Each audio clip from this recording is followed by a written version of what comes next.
Listening activity number 16. You are going to hear a conversation between a new student and a former one. As you listen, fill the missing information in the notes below and then indicate whether the following statements are true or false. Now listen to the conversation.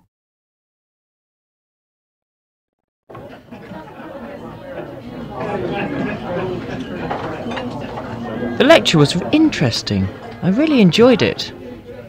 Yes, indeed I agree, but I wonder, are you new here? Actually, yes. I'm a new student. I enrolled in the MA teaching programme last week. Oh, really? Well, I don't want to boast, but I was in this programme only 2 years ago after my degree. I joined the staff of London University. I see. Well, then you couldn't tell me something about this programme, could you? I'd be only too glad to. What do you want to know? Well, what kind of assessment is there for this particular programme? It's just that I haven't taken an exam for quite a long time, so I'm nervous about the course. Oh, take it easy. There's no need to worry at all. I was nervous too when I first came here, until I found that the course assessment emphasizes essays and seminar papers. This helped me to gain confidence in my academic work before the final examinations. How many papers are required before the finals? 5 essays and about 6 short papers. Something like that. I see. That doesn't seem too bad. Did you enjoy the course? Yes, very much. I greatly appreciate the year that I studied here.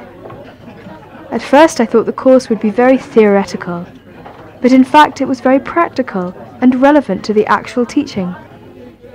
It proved to be of great assistance to me in my education career. What about the teachers here? Oh, they're very helpful. Throughout my time as a student, the academic staff here were always approachable, encouraging and supportive. Well, that makes me feel much better. I'm sure you'll like studying here. You know, all my time spent in the university was a very happy one.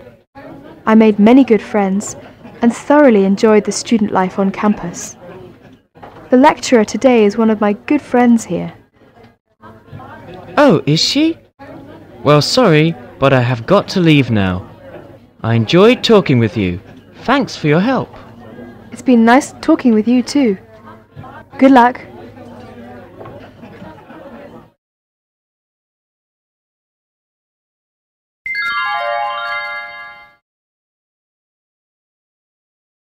Listening activity number 17. You are going to listen to a doctor's talk. First, look at the following notes and questions 6 to 12. As you listen, complete the notes and answer the questions. Now, listen to the talk. In Western countries, many people have fatty deposits on the inside wall of their arteries. These deposits build up over a number of years, narrowing the arteries. Sometimes the deposits can stimulate the formation of blood clots. If a clot breaks free, it can enter the circulation, and sooner or later it will become trapped and block off a blood vessel, possibly causing a heart attack or a stroke. When researchers looked at the fatty deposits, they found they contained huge amounts of a substance called cholesterol.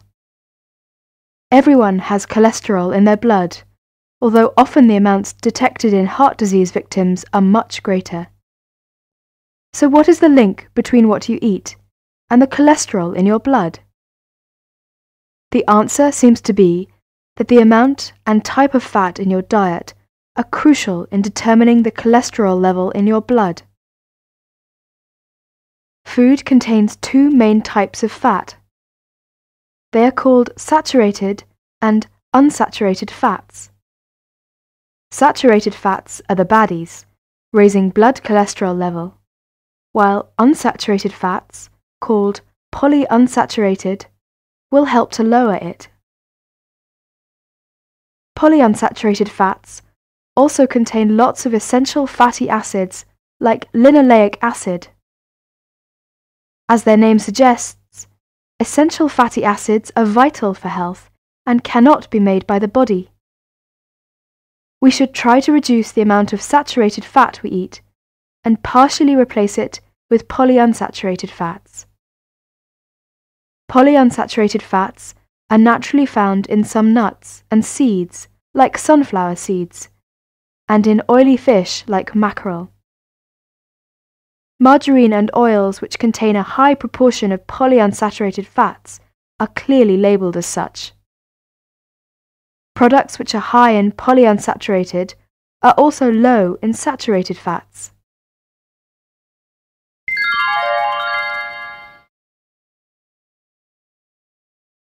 Listening activity number 18.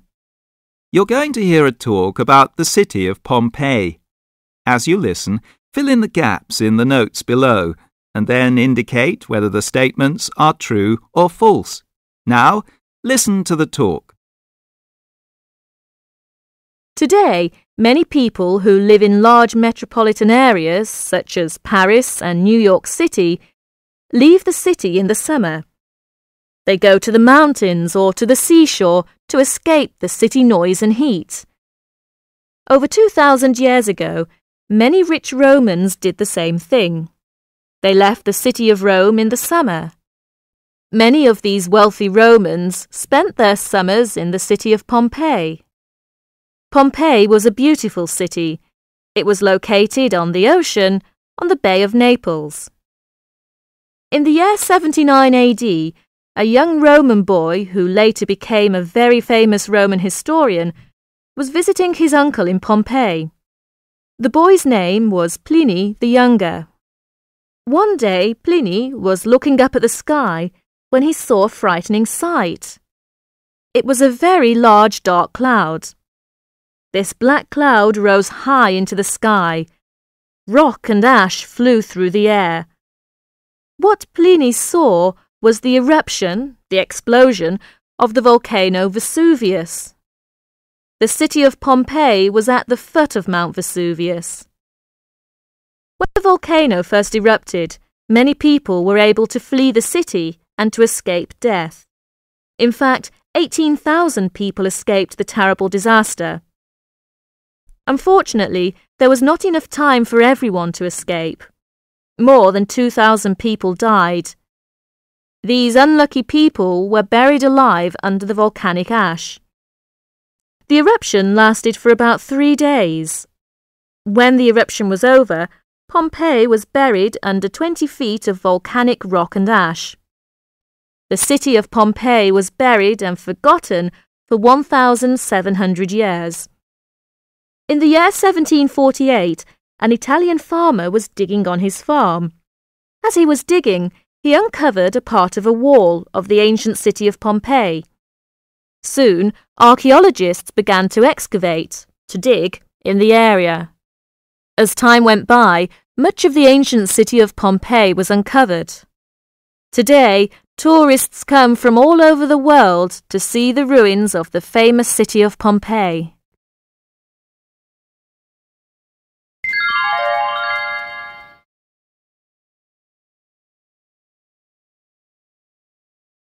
Unit 5.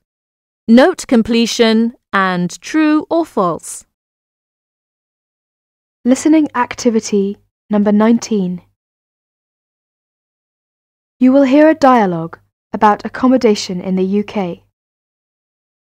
As you listen, fill in the gaps in the notes below and then answer the questions. Terry, who is from Australia, is talking to his friend Mary, who came to study history at Leeds University 2 years ago. He is asking her about accommodation. So do you have to pay the rent weekly or monthly? Well, usually monthly, but sometimes weekly. If it's weekly, then you have to pay it in advance on a fixed day of the week. Then, if you want to leave, you have to tell your landlady or landlord 1 week in advance on the day of the week on which you pay your rent. Oh, right, so that's 1 week's notice. What about monthly payment? If you pay your rent monthly, you usually have to give 1 month's notice.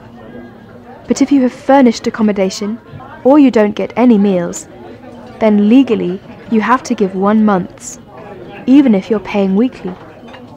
So it is really important to have a definite arrangement with your landlady at the beginning of your tenancy, so you know the exact amount of notice you have to give. The same applies to the landlady if she wants you to leave. She has to give you either a week or a month's notice, whatever she decided. You usually have to pay a deposit too. If you do, you should make sure that you know exactly what it is for. So I have to pay a deposit whenever I move to a new place then? Yeah, most landladies ask for a deposit against damage, or in lieu of notice. What do you mean? You know, if you have to leave without giving the required amount of warning. Or sometimes the deposit's on the key, which is returnable when you give it back when you come to leave. That sounds fair enough.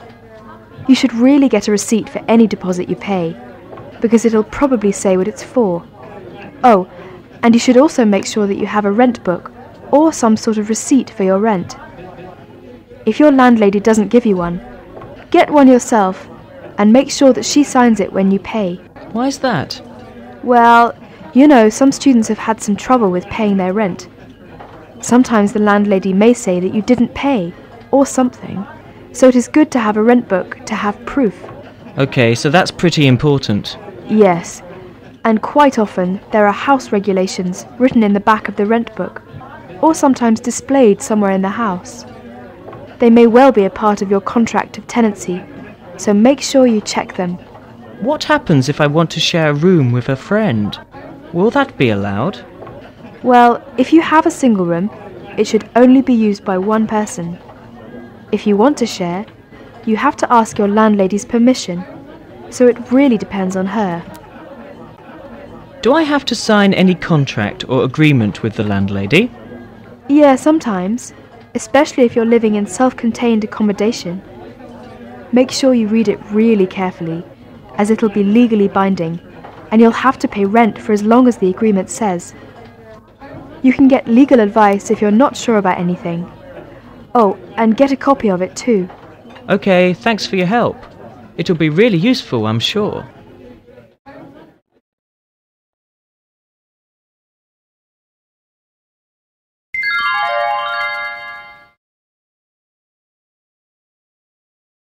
Listening activity number 20.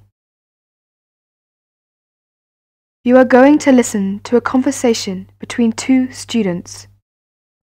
As you listen, complete the following notes and answer the questions.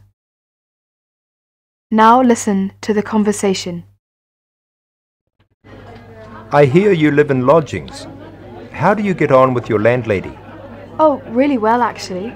Yeah? I'm thinking of taking lodgings. Have you got any tips on living with a landlady or landlord?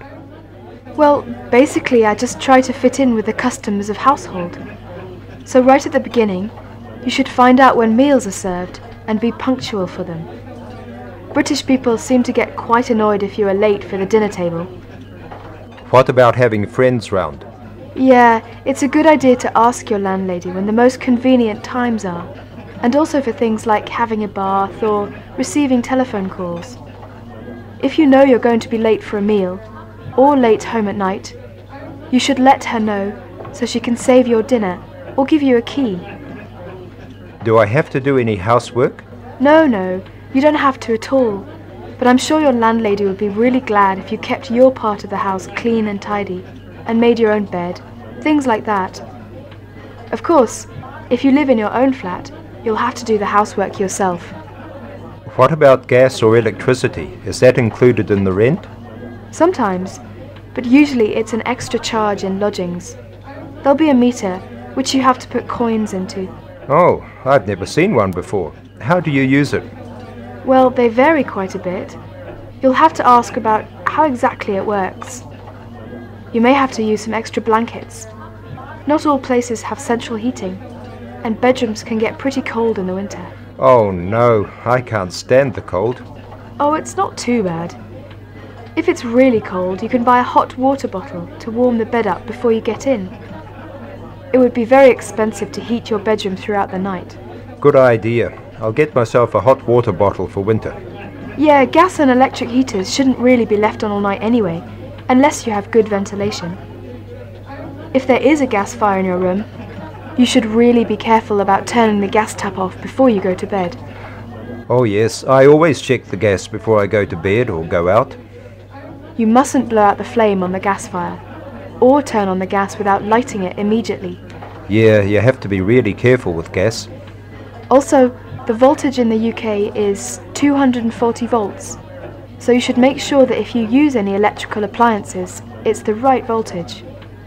I used my hairdryer without checking when I first arrived and fused all the lights. I'll check all my stuff before I leave then. Thanks for the advice.